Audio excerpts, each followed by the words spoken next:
Hey everybody, my name's Andy. I go by Fairmana on the ECF forums, and I wanted to go ahead today and do a video on how to disassemble and repair the Sigelei ZMAX. It should apply to the ZMAX version 3, the version 5, and from what I understand the Mini as well. I've done quite a few of these. I've done them for myself, for friends, and I've also done them for members of the ECF community who have PM'd me and sent me their device to repair for them. So I thought I'd go ahead and do a video of opening up the V5, which will be my first time. I don't expect there to be much difference between the V5 and the V3. So anyway, I thought I'd throw a video together. And a little history. I bought my V3 back in April of 2013, and after about a month or so of owning it, my button started to go bad, where I'd have to really squash down on it to get it to fire, or I'd be vaping and I'd be going through the menu and it wouldn't be firing. So I decided to try to see if I could find a replacement button for it, and did some research and found a button on DigiKey. And I used that button successfully on a few different repairs, but I found that the button was just a little too easy to press, where you could lay it on a table, the device on a table, and if it rolled over on the button, it would actually fire. So I continued to do some more research to see if I could find one that had a little bit more of more clicky feeling, where required more force to press the button. It wasn't easy because the button they use in this device is a surface mount button. It's soldered onto the surface of the circuit card, so it seemed like the more lifespan the button touted to have, the less clicky the button was as far as the grams of force required to press the button. So those two things seem to be inversely proportional. So the better the lifespan of the button, the less force you would need to press it. Eventually, almost by chance, I came across a button that is actually designed to be a through-hole button. In other words, designed for the legs to go through holes in the circuit board, and it was the right dimensions and everything except for that fact. And so I thought, well, let me give it a chance, let me give it a shot, and order a couple of these and see if I can bend the legs out to the side and get this to work, because I was happy with the 1 million button press lifespan on this, and the fact that it's sealed as well. I'm real happy with this switch so far. I'm using it on my newer version 3. You can see the yellow button in there, and I've used it on several others as well with success. And it's more clicky, so it doesn't fire so easily when you roll it over on it. It rolls over on itself or what have you. At any rate, just to get started on this, we'll have to disassemble it obviously first. So what I do is I put it in the vise, and I use these little leather straps. I think these are an old belt that my wife had, and I cut it into little pieces. So I can lay them in here, but I've got enough of this, of the end of this. All we want to do is take the top cap off here, so I just have that protruding from the end of the vise. And so I'll tighten that down a little bit. You don't want to tighten that too much. And so the next step is to grab the end of this top cap and pull it off. So what I use is a piece of bicycle tire inner tube. I just wrap this little piece around the eagle threads there, and then I use a pair of channel locks that I've already pre-adjusted so that when I grab this, the jaws are straight on. And you could use, maybe vice grips or something else if you don't have anything else, I would assume. But anyway, the idea is to grab this like this, and then to wobble this back and forth and try to work that top cap off the tube. So we want to make sure we have this in the vise solid enough. I might have to tighten up on the vise as I do this if I see that this thing moves too much. And the biggest thing you want to worry about here is that when this top cap comes off, it's going to come off real fast, and it'll probably surprise you, and you'll be pulling on this, and you could pull the whole top cap out of the mod and pull these wires out of the circuit card. This happens to be a top cap out of an old version 3 that I have laying around. But so you want to try not to do that. What I'll do is either brace myself on the vise or get my chest up real close so that I can't come out any further than just about a ½ inch or so after it breaks loose. I don't know if I can do that well enough here on the camera, but I'll give it a shot.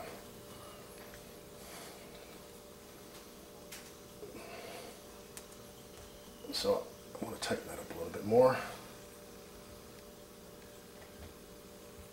Okay, it's starting to break loose. I don't know if you can see that. Let me get this zoomed in. See that seam starting to open up. So I need to start bracing myself here. And there we go. So on this one, the button is bad. Needs to be replaced. But occasionally what you'll have too is that the circuit board will break loose from the pressure from the battery, from tightening the battery connector on, or the threaded tube too hard, and it'll break the support for the circuit card in there. And either breaking the plastic that's holding it and breaking itself out of there, or breaking the plastic support away from the inside of the metal tube. So that doesn't appear to have happened here. So what I'll have to do is I'll have to get in here and I'll have to break that glue loose so I can get this to focus.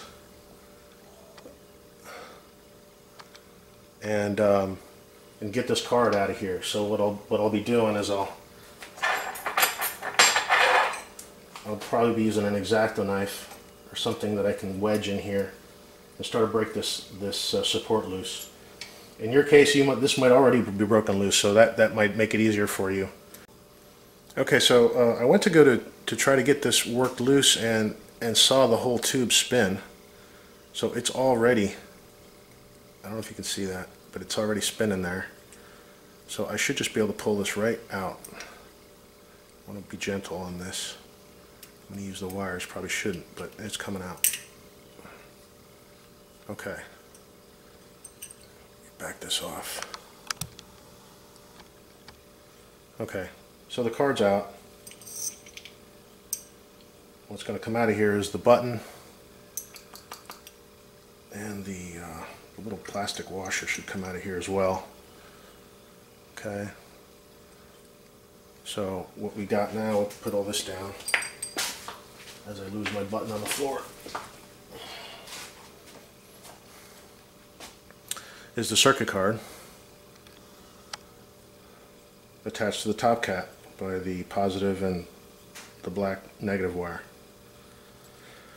So this is all inside the circuit card is supported by this half round plastic piece here, which is a whole lot better than the original version 3, which used just a little U like this. You can see the notches in the side of this little U that went over the card on the end here. I'm sorry, this is the wrong end. Would have went on this side. And that was all that supported this card. And these would break loose pretty easily. Okay, so I started playing with this a little bit and trying to see if I can get the circuit card out of this support. Okay, the support sits, or the circuit card sits in the support and two grooves on each side of this tube. And it is glued there, the big glob of hot glue on the battery contact, and that was keeping me from getting this off of here. But from playing around with the edges, pulling the edge away here like this, and on the other side I managed to break that loose. So now I can push this, should be able to push this right out of the support. And so now I have the support and the circuit card loose. Okay, so I've got the circuit card gently being grabbed in the vise, and as close up to the top of the vise as I can get, so that it still holds, but so that I can still get to the solder contacts there. What you're going to need for this is a soldering iron with a long fine tip See if I can get this up here without burning myself.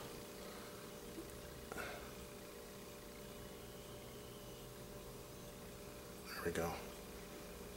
You can kind of see how long the beveled tip is. Most tips that I've come across don't come this way. I had to shape this one myself with a file.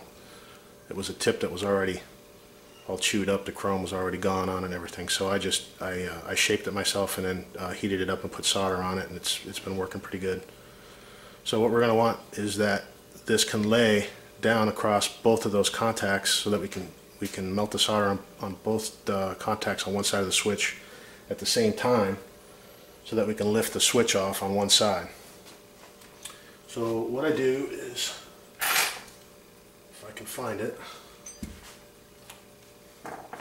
is use a little flathead screwdriver. You can use whatever, but I'll try to get this underneath the switch and kind of use this battery contact here as a fulcrum, so that when I melt the solder, I've got a way to kind of lift it off the board. But I don't want to put too much pressure on this right now, because I don't want to pull the legs right off the board and damage the circuit card contacts. So I'm just going to put just a little bit of tension. Let me zoom out so you can see what I'm doing with the screwdriver here.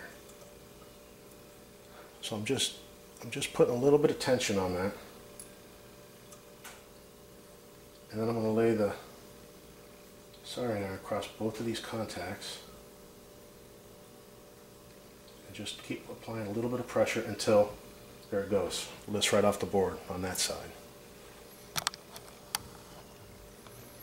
You can see that. And then for the other side, same thing, but you don't really need to do anything special. Once these melt, you'll just be able to push this right off the board. I think I need some more solder here. You don't want to keep the soldering iron on there for very long, just so that you don't damage anything else, any other components get overheated. Let me give this another shot, and there it goes.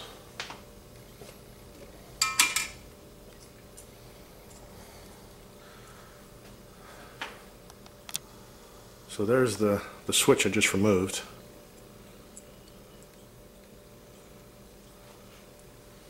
And what we're going to be putting on there is this new switch that I've already prepped. Now on these new switches, let me bring up one that hasn't been modified yet. As I showed you before, you can see how the legs are longer, and you can see those little plastic feet that come out of the bottom. Those are supposed to stand the circuit, or the switch off the circuit board where you would solder these on. The legs would go through the holes, and those little plastic stands would kind of hold the switch up off the board. The problem with those right now is that they make the switch too tall. Even when we bend these legs out to the side and get those right, what we want is 5 millimeters on the height of the switch, and those little plastic nubs on the bottom make it too tall. So once I get the legs bent out to the sides, I run this across some sandpaper to get the plastic nubs to the right height until we get this. I don't know if you can see those nubs. Let me turn this. You can see how much shorter those nubs are in comparison to these. This switch is about 5.75 millimeters with those little nubs on there, and we want to get that down to 5 millimeters, and we want to get that down to this. So you just keep running it on the sandpaper and keep measuring it. What I do is use some calipers, and I've already got this one set to 5 millimeters. Let's see if I can show this to you. The fingers are in the way. But I would basically just keep going back and forth to the jaws of this until I could get the switch to go through here with the plastic nubs. And you can also look and see where how your feet are bent, and if they're in the right position. This is really hard to do on camera, but you can kind of get this in here and you can kind of see how the feet are in there just right. So I think you got the idea on that. So now what I'm going to do is I'm going to clean the circuit card off a little bit because there's a little extra solder in there. We want to clean that up a little bit. So I use solder braid, which is, dang it, I keep having to go in and out here so you can see.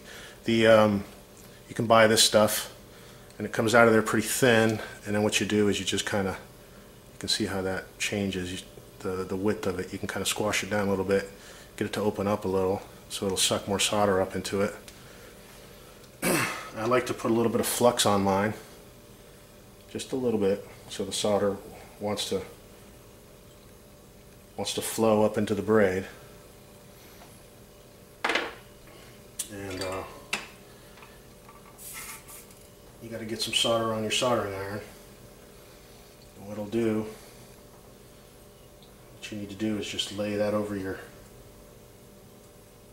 where you're trying to suck solder off of it, off the board, and it should soak up the majority of it. There we go on that one. That one looks pretty good. Wish I could get here a little closer. I know this is probably hard for you to see.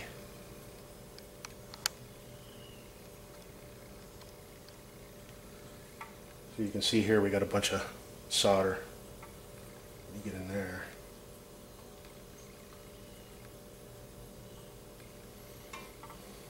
A little more solder on my soldering iron.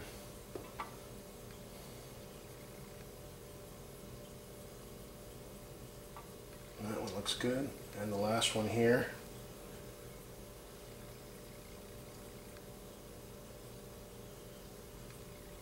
Now if you don't have braid and you can't get any braid and you just have a little bit of solder on those pads, you could probably just push the switch down once the solder's melted and it won't be a big deal, but I was just trying to make sure that the switch is going to set on the circuit card as close to the circuit card as possible so that the switch isn't too tall. So that's really all I'm trying to accomplish here. So now at this point I'm going to put a little bit of flux. I just have a little tub of flux here. You can buy this stuff at Radio Shack or whatever, online, wherever you want to buy it. Just put a little bit on each one of these pads just to help that solder flow when we go to solder the new one on.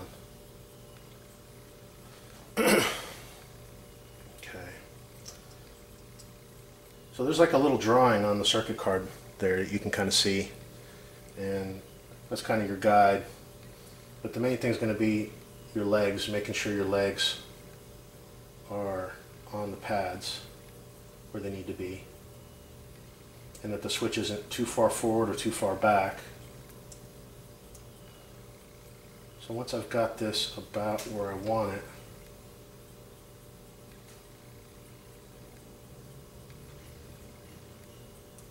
I'm going to hold it with my finger, and unfortunately you can't really see that. Let me see if I can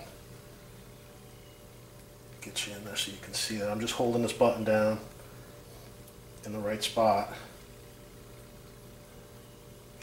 and then I'm going to come in. Now here you don't have to worry about soldering them both legs at the same time because we're soldering it down, so you just want to solder each leg one at a time. Got that side. I don't really need to hold it anymore because it's already in position. Not going to go anywhere. I'll do that one, and I'll do this one. Done.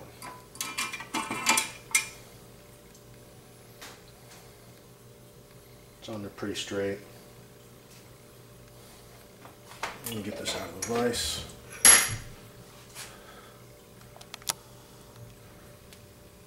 And get this up here where you can see it. Kind of got this upside down, I guess. You can see how that's on there pretty straight. Just so you can see the difference in the version 3 and the version 5. Now this, if looking at this, you wouldn't know the difference really between a version 5 and a newer version 3. But the old version 3 looked like this. That's the original button on the version 3. But you can see the difference in the screen. This screen is like mounted on a foam pad, and it was kind of hard for them to get this lined up right. And these newer ones, the screen is down close to the circuit card. It's got a little frame that holds it in place, so it's not going to move around. It's easier to line up. So anyway, I just thought I'd show you that. So anyway, the next step would be to put a spacer in here. When this goes back in, we're going to put a spacer under the top cap that looks like this, and that's the next step. So let me prep that, and I'll be right back.